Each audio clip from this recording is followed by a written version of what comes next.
Hello everyone. Now in this video I am just going to explain of part 1. Already I have informed you that your 10th chapter has been started and the name of this lesson is the banyan tree.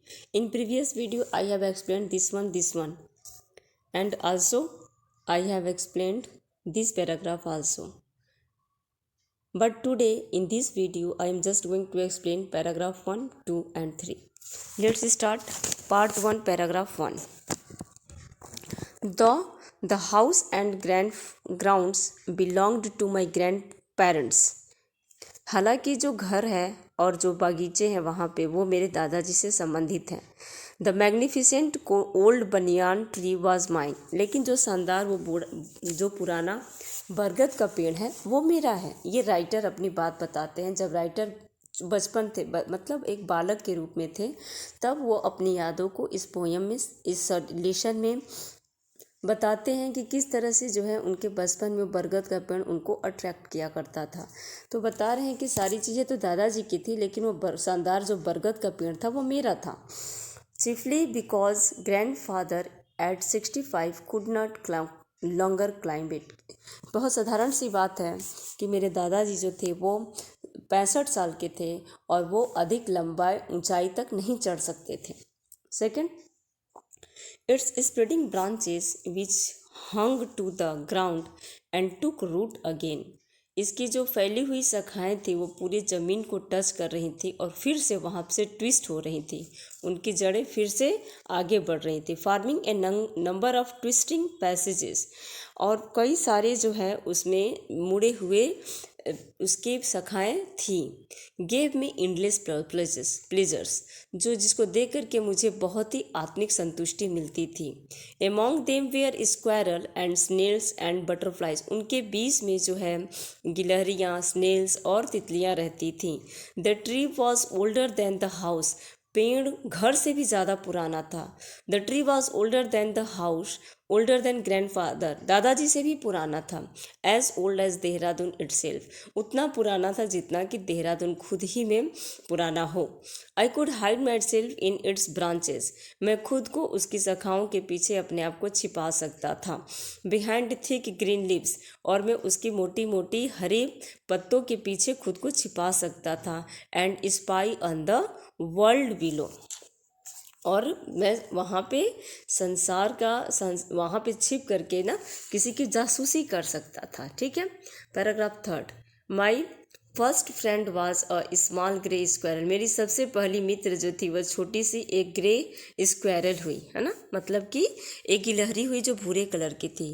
Arching his back and sniffing into the air, उसके जो back में थे वो धनुषधारी तरह था और वो जो है हवा में इधर उधर सूंघती रहती थी. He seemed at first to resent my invasion of his privacy, he seemed, उसको ऐसा महसूस होता था कि मैं उसको जो है उसकी प्राइवेसी पर आक्रमण करने वाला हूँ, मतलब कि मैं उसको परेशान करने वाला हूँ. But when he found that I did not arm myself with capture or air gun, जब उसको ऐसा फील हो गया कि मैं उसको कभी पकड़ूंगा नहीं या मैं उसको एयर गन की मदद से कहीं उसको परेशान नहीं करूंगा, घायल नहीं करूंगा, ही बिकॉम फ्रेंडली, तो धीरे धीरे वह मुझसे फ्रेंडली हो गया. And when I started bringing his pieces of cake, और जब उसके साथ साथ मैं उसको केक के टुकड़े और बिस्किट के टुकड़े देने लगा, he grew quite bold and was soon taking morsels from hand, वह धीरे धीरे बहादुर बन गया और अब शीघ्र ही वो मेरे हाथ से एक कोई भी चीज़ देखता था तो मेरे हाथ से ले लिया करता था. Before long he was delving into my pockets and helping himself to whatever he could find, और बहुत दिन की बात नहीं है कि वह कभी कभी मेरे पॉकेट से भी आता था और पॉकेट से जो चीज़ें भी उसको मिलती थी वो उसे लेने की कोशिश करता था. ठीक है. उसके बाद he was a very young square, बहुत ही युवा गिलहरी था, मतलब वो एकदम युवा था, नया था, है ना, बहुत ओल्ड नहीं था. And his friends and relatives probably thought him foolish and head strong of trusting a human. और उसके जो दोस्त थे या जो इसके रिश्तेदार थे, मतलब उस गिलहरी के साथ जो रहते थे, वो ऐसा समझते थे कि यह गिलहरी मूर्ख है क्योंकि एक इंसान पे ऊपर विश्वास करता है। तो इस गिलहरी को वो लोग मूर्ख समझते थे। ठीक है, नेक्स्ट है 4th paragraph. In the spring when the banyan tree was full of small red figs. जब बसंत ऋतु आती थी और पेड़ जो है पूरे छोटे छोटे अंजीर से भर जाता था, है ना, birds of all kinds would flock into its branches. सारे तरह के चिड़िया जो थी उसके शाखाओं पर झुंड बना लेती थी। The red bottomed bulbul, cheerful and greedy parrots, myna and crows squabbling with one another.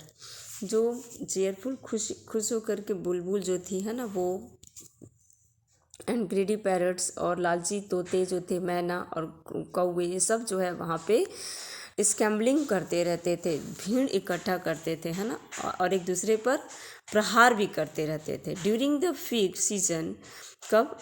Fig season के समय। ड्यूरिंग द फिग सीजन मतलब फिक्स जब चलता था, मतलब जो पेड़ के एक फल हो, बरगद के पेड़ में एक छोटे छोटे लाल तरह के फल पाए जाते हैं जिसको फिग बोला जाता है। तो जब फिग के समय में क्या होता था, the banyan tree was the noisiest place in the garden.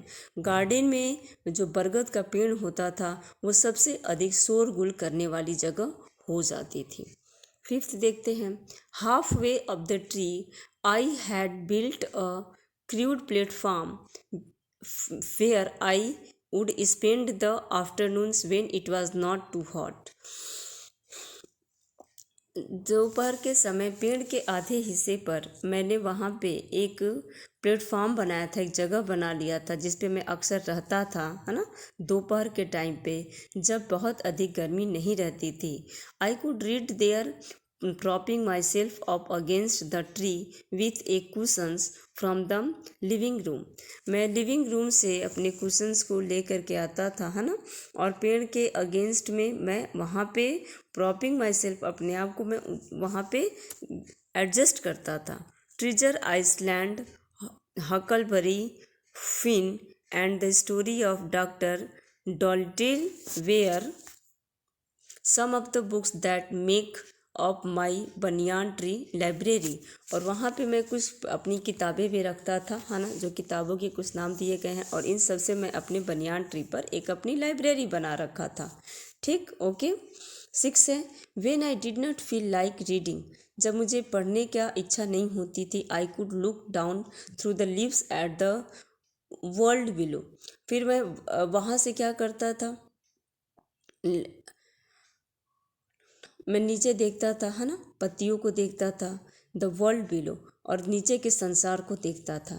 And on one particular afternoon I had a grand stand view of the classic of the Indian Wilde's. मुझे एक दोपहर में, मतलब एक ऐसा समय था जब मेरे सामने जो था ना, भारतीय जो इंडियन जो वाइल्ड्स होते हैं, जंगली होते हैं ना, उनका एक बहुत ही क्लासिक चीज़ देखने को मिला। A fight between a mongoose and a cobra. एक युद्ध किसके किसके बीच, एक नेवले के बीच और एक कोबरा के बीच मुझे एक युद्ध देखने को मिला। Okay students, thanks for watching. Next explanation video I will explain part 2। Okay.